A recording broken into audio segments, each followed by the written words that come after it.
بڑے صنعتی ملکوں کے گروپ آف 7 سمٹ کے موقع پر امریکی اتحادیوں نے آج روس یوکرین تنازع کے 4 سال سے زیادہ عرصے کے بعد صدر ڈونلڈ ٹرمپ کے یوکرین کی حمایت کے ایجنڈے کے آگے بڑھانے کے لیے کام کیا۔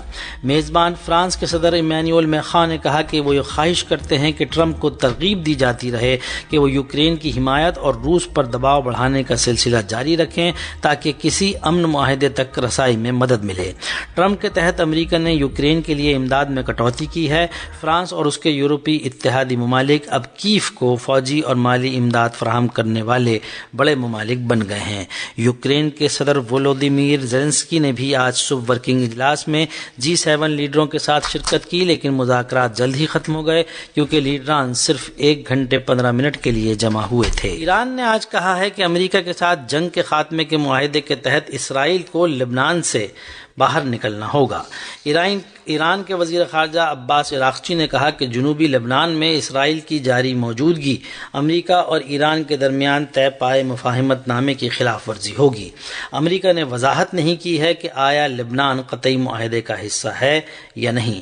ادھر اسرائیل کے وزیر اعظم بنیامین نتنیاہو نے کل معاہدے کو امریکی صدر ڈونلڈ ٹرمپ کا فیصلہ قرار دیا تھا اور کہا تھا کہ اسرائیل کی اپنی ترجیحات ہیں اور وہ جب تک ضروری ہوگا اس وقت تک لبنان میں ایک بفر زون میں رہے گا۔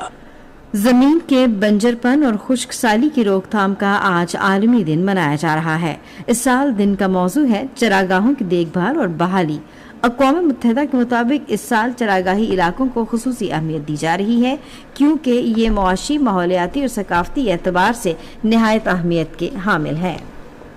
بھارت میں حزب اختلاف کی کانگریس پارٹی BJP حکومت کی جانب سے نوجوانوں کے مسائل خصوصاً بے روزگاری کے حل میں ناکامی کے خلاف آج ملک گیر احتجاجی مہم کا آغاز کر رہی ہے۔ یہ مہم راجستھان کے شہر کوٹا سے شروع ہوگی اور اس کے بعد دہلی، پٹنہ، الہ آباد اور دیگر شہروں میں مختلف تقریبات اور کنونشنز کا سلسلہ جاری رہے گا۔ مہم کے دوران بے روزگاری، بھرتی کے منصفانہ نظام کی کمی، امتحانی اخراجات میں اضافہ اور امتحانی پرچہ جات آؤٹ ہونے کے مسائل پر آواز اٹھائی جائے گی۔ خواتین کے ICC T20 ورلڈ کپ میں آج برمنگھم میں پاکستان کا مقابلہ جنوبی افریقہ سے ہوگا۔ میچ پاکستان کے معیاری وقت کے مطابق رات 10:30 بجے شروع ہوگا۔ اس سے پہلے لیڈز میں کھیلے جانے والے 2 میچوں میں آسٹریلیا کا مقابلہ بنگلہ دیش سے جبکہ بھارت کا مقابلہ نیدرلینڈ سے ہوگا۔ فٹ بال عالمی کپ میں ارجنٹائن اور الجزائر کے درمیان کانسس میں میچ جاری ہے۔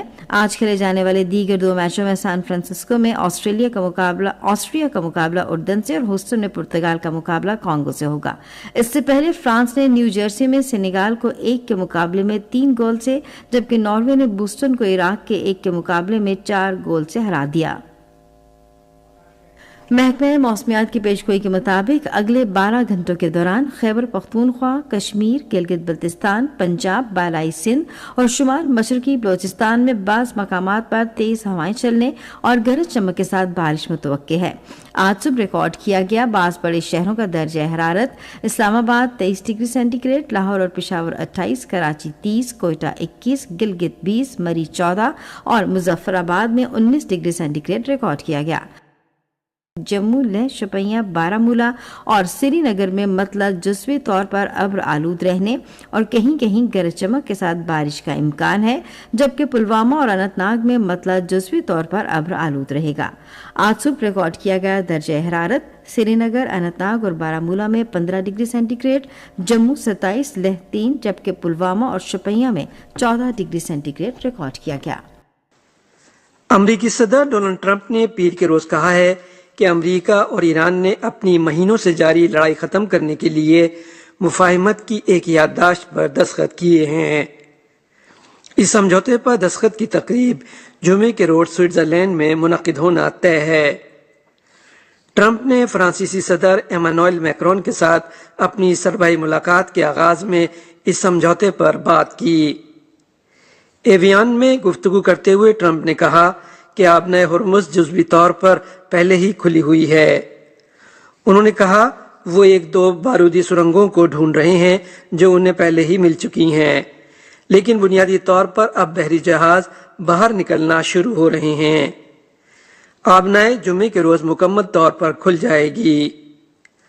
ان کا مزید کہنا تھا کہ دستخط شدہ دستاویز جمعے کے بعد کسی وقت جاری کر دی جائے گی۔ ایک اعلیٰ امریکی عہدیدار نے نامہ نگاروں کو بتایا کہ اس دستاویز پر ٹرمپ، نائب صدر جے ڈی وینس اور ایرانی پارلیمان کے اسپیکر محمد باقر غالیباف نے دستخط کیے ہیں۔ مذکورہ عہدیدار نے کہا کہ آبنائے ہرمز 60 روز کے لیے ٹول فری کھلی رہے گی اور انہیں توقع ہے کہ یہ عمل حتمی معاہدے کا حصہ بن جائے گا۔ ایران کی وزارت خارجہ کے ترجمان اسماعیل بقائی نے نامہ نگاروں کو بتایا کہ سمجھوتے تک پہنچنے کا یہ مطلب نہیں کہ امریکہ نے جو کیا ہے تہران اسے معاف کر دے گا یا بھول جائے گا۔ بقائی نے یہ بھی کہا کہ لبنان میں لڑائی کے خاتمے کو سمجھوتے سے الگ نہیں کیا جا سکتا۔ انہوں نے مزید کہا کہ ایران اور عمان اس آبی گزرگاہ کے ذریعے محفوظ جہاز رانی کو مربوط بنائیں گے اور ضروری فیس وصول کریں گے۔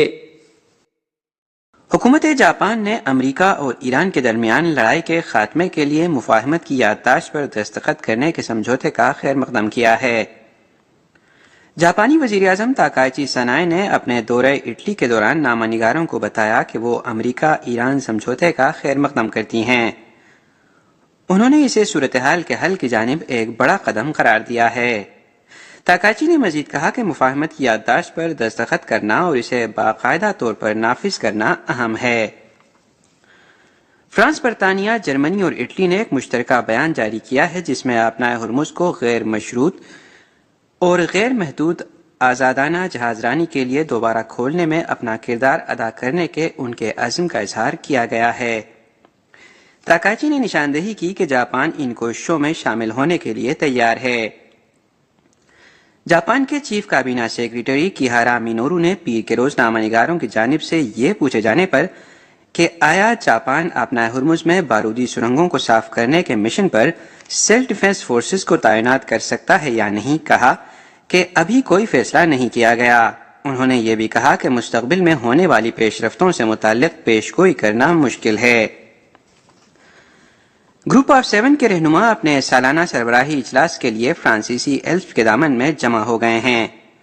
وہ مشرق وسطیٰ اور یوکرین کے تنازعات سمیت عالمی معاملات پر غور کریں گے۔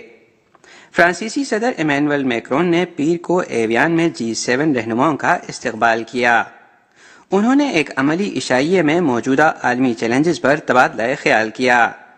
جب میکرون نے سربراہی اجلاس سے قبل امریکی صدر ڈونلڈ ٹرمپ سے ملاقات کی تو انہوں نے امریکہ ایران سمجھوتے کا خیر مقدم کیا۔ میکرون نے کہا، ہم اپنی ذمہ داری کا منصفانہ حصہ اٹھانے کے لیے تیار ہیں اور اس سمجھوتے کی حمایت کے لیے بین الاقوامی برادری کے عزم کا حصہ ہوں گے۔ میکرون نے یہ بھی کہا کہ فرانس چند دنوں میں طیارہ بردار بحری جہاز چارلز ڈی گال اور فری گیٹس کو آبنائے ہرمز بھیجنے کے لیے تیار ہے۔ 3 روزہ اجلاس میں اقتصادی سلامتی کے معاملات پر بھی توجہ دی جائے گی، جن میں اہم معدنیات کی سپلائی چین کو متنوع بنانا شامل ہے۔ بھارتی وزیر اعظم نریندر مودی اور فرانسیسی صدر ایمینوئل میکرون نے اقتصادی سلامتی اور مصنوعی ذہانت AI سمیت دیگر شعبوں میں تعاون کو تقویت دینے پر اتفاق کیا ہے۔ مودی نے اتوار کو نیس میں میکرون سے ملاقات کی جب وہ 7 ممالک کے گروپ کے سربراہی اجلاس کے لیے فرانس کے دورے پر تھے۔ بھارتی وزارت خارجہ کا کہنا ہے کہ دونوں رہنماؤں نے 5 سال کے اندر 2 طرفہ تجارت دوگنا کرنے کی غرض سے ایک طریقہ کار تشکیل دینے پر اتفاق کیا ہے۔ یہ پیش رفت جنوری میں بھارت اور یورپی یونین کے درمیان آزاد تجارتی معاہدے پر مذاکرات مکمل ہونے کے بعد سامنے آئی ہے۔ دونوں رہنماؤں نے اہم معدنیات کی سپلائی چین کو مضبوط بنانے جیسے اقدامات پر تبادلہ خیال کرنے کے لیے اقتصادی سلامتی مکالمہ شروع کرنے کا بھی عہد کیا۔ انہوں نے دفاع اور جوہری توانائی میں تعاون کو گہرا کرنے اور مصنوعی ذہانت پر ایک مشترکہ ورکنگ گروپ قائم کرنے کے منصوبوں کا بھی اعلان کیا۔